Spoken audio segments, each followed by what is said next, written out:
Donc nous allons passer à la connexion externe infrarouge PS2 USB. Donc là, on retrouve plusieurs choses. On trouve déjà un connecteur PS2 qui permet de connecter un clavier. Donc on voit que la clock et la data vont sur RC0 et RC1, les entrées du microcontrôleur. On a des diodes de protection si on vient arracher le clavier alors qu'il est sous tension, hein, pour éviter des surtensions sur RC1 et RC0.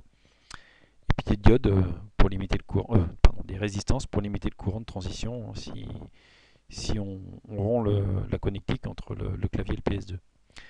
Vous avez des diodes, des résistances de polarisation, c'est-à-dire des résistances de pole up, c'est-à-dire qui ramènent le 5 volts sur la clock et le data. Voilà. Autrement, on peut connecter aussi un clavier USB. Ici, hein, donc on récupère en RC0 RC1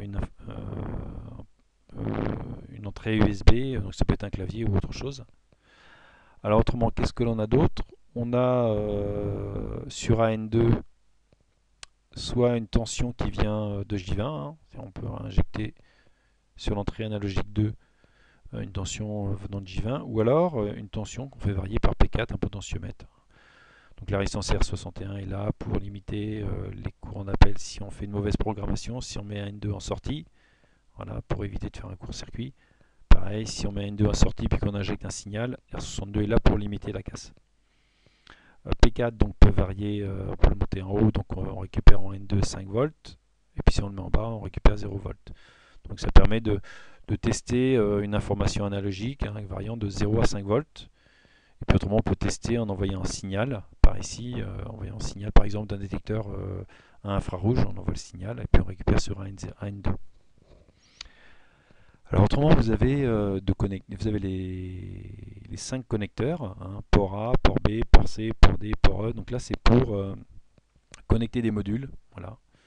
Donc vous avez des résistances de pull-up ou pull-down. Donc là, c'est pull-up à R73. Donc ça, parce qu'on aura une utilisation, par exemple, d'un lecteur MP3.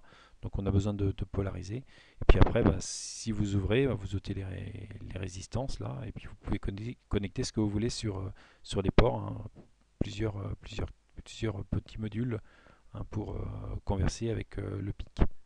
Donc voilà pour cette page. Voilà ce qu'on peut dire sur cette page, tout simplement.